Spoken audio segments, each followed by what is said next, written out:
Hi, I'm Bill Irwin, firefighter and EMT, Vermont Hazmat Response Team Crew Chief, and Chief of the Radiological and Toxicological Sciences Program at the Vermont Department of Health.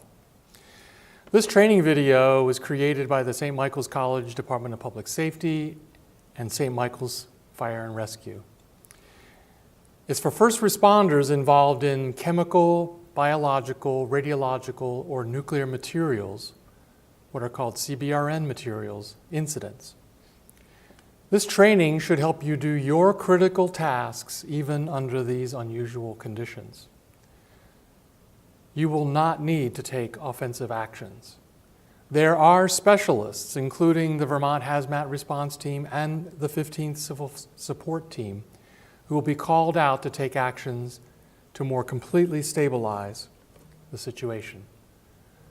Other jurisdictions using this training will have similar resources in their jurisdiction. Responders should become familiar with these specialized resources in their area. The priority incident objective for you as a first responder is to ensure the safety of responders, especially yourself. Other objectives to focus on are to save lives, prevent entry into the affected area, and to protect the scene for law enforcement and hazmat response. Because responders often use the Emergency Response Guidebook, or ERG, for hazmat incidents, this training supplements the ERG, but with a focus on terrorist incidents. We've designed other tools for this purpose. They include this laminated CBRN First Responder Guidance Card that goes inside your ERG, 1-minute briefing videos to go over when you get to the scene of a CBRN incident to remind you of this longer training, and a mobile phone application designed to make access to all these tools quick and easy.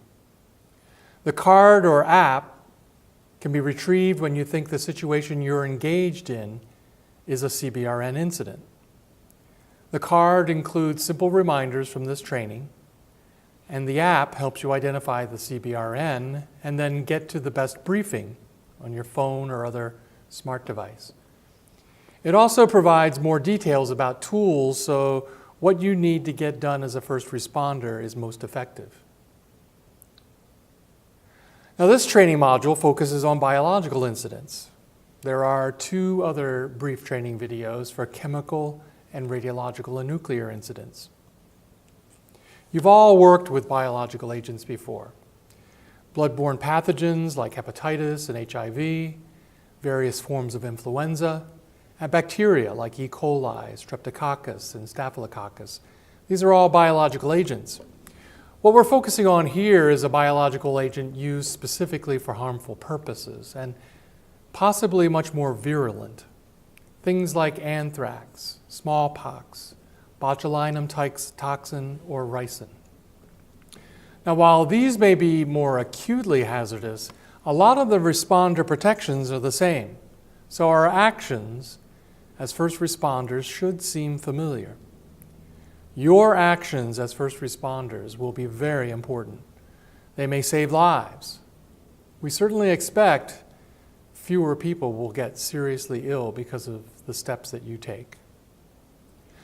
Except where you encounter people actively engaged in producing biological agents, you may need to use what you see in people or animals exposed to a biological agent to know that the cause of their illness was a biological agent. There may also be devices used to release the agent and other containers marked with the biohazard symbol.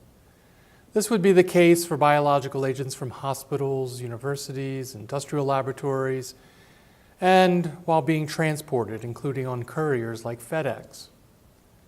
In some circumstances, you may need to instead recognize the possibility of a biological attack because of more dramatic skin reactions or severe flu-like gastrointestinal, respiratory, or responsiveness issues.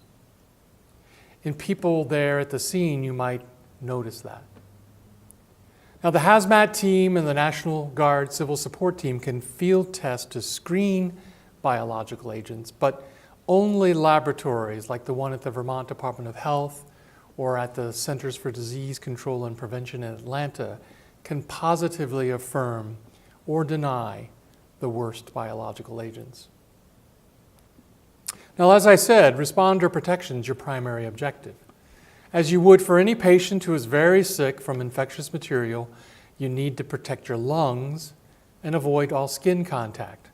For firefighters, turnout gear and SCBA will be good respiratory protection, but it may not be perfect skin contact protection. You will need to decontaminate when you leave the hot zone. Similarly, EMS and law enforcement wearing service uniforms and exam gloves will have modest skin protection and some respiratory protection, but they will need good decon after exiting the scene. Given the firefighter SCBA provides better respiratory protection, they would be better in the hot zone searching for and removing victims.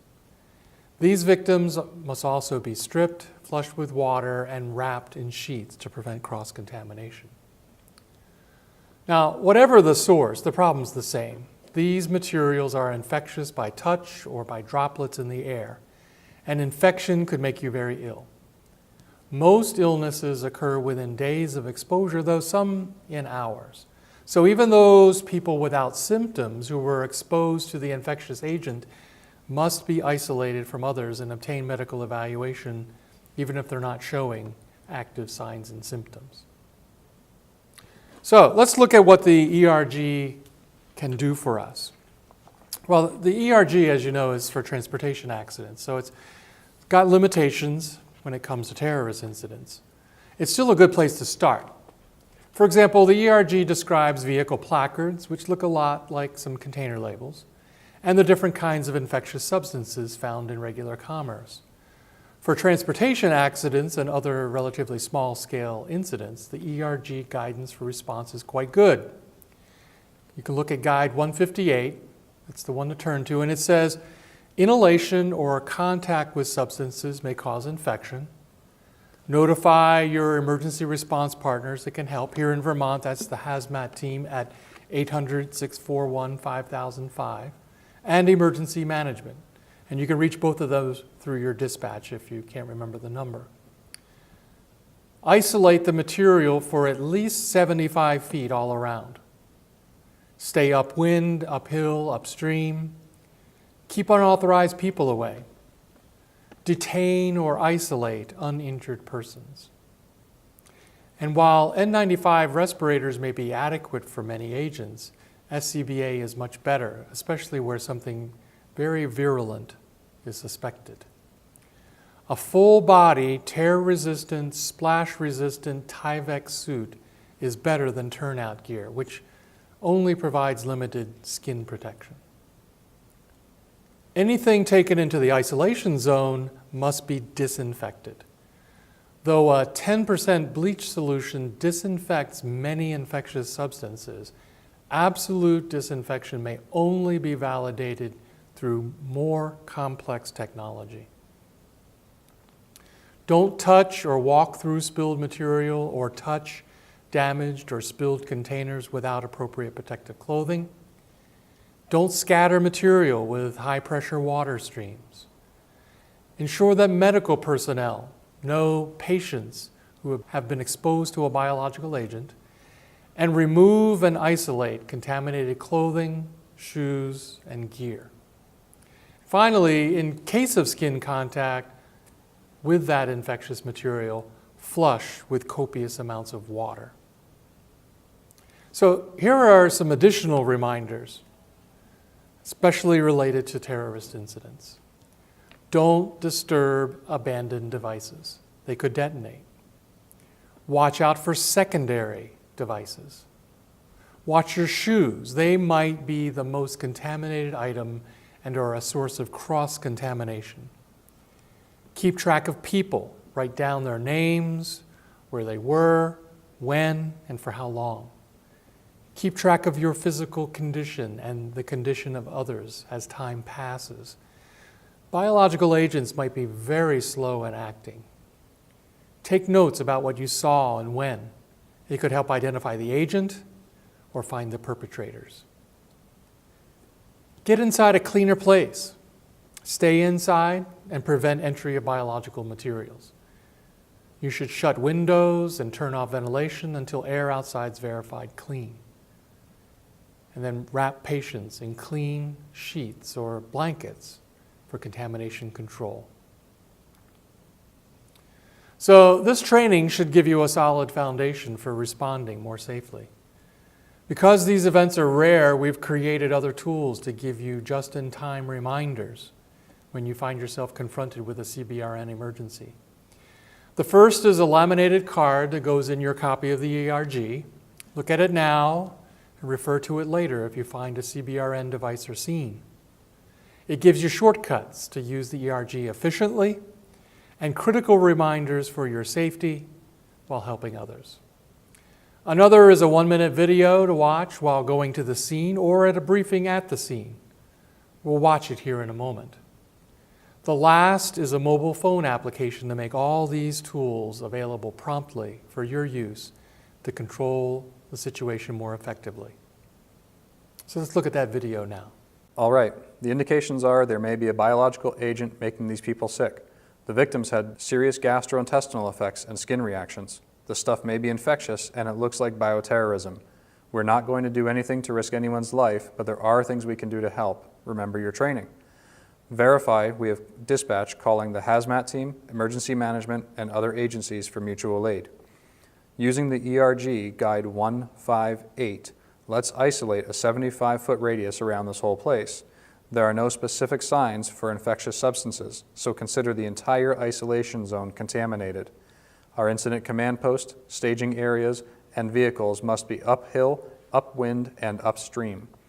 Don't drive through the affected area to go anywhere.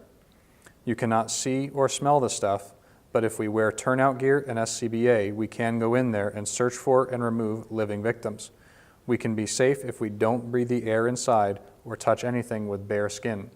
Puncture-resistant and fluid-resistant gloves and clothes are best. We need to remove all clothing and gear before leaving the isolation zone. We should work to get showers set up for decon by soap and water. A 10% bleach solution should kill this stuff on other surfaces. EMS must warn the hospital to prepare to accept infectious patients. The patients must be stripped, flushed with water, and wrapped in clean sheets and put in an N95 respirator for transport. We need strict accountability so we can track people, minimize the spread of contamination, and have people checked out for exposure. Our primary objective is to save lives and prevent further harm. We can rescue living victims while searching for others, but we must do it efficiently and with care for skin contact. Our secondary objectives are defensive. Keep people out, preserve evidence, watch for secondary devices. Remember, using ERG Guide 158 to isolate, stage uphill, upwind, and upstream, use SCBA and turnout gear to save lives, remove clothes and gear before leaving the isolation zone, notify hospital of all infectious patients, maintain strict accountability, and we're gonna get through this all right. So we went through a lot today. If you've got questions about this program, contact the St. Michael's College Department of Public Safety or the Vermont Department of Health Radiological and Toxicological Sciences program. Stay safe out there.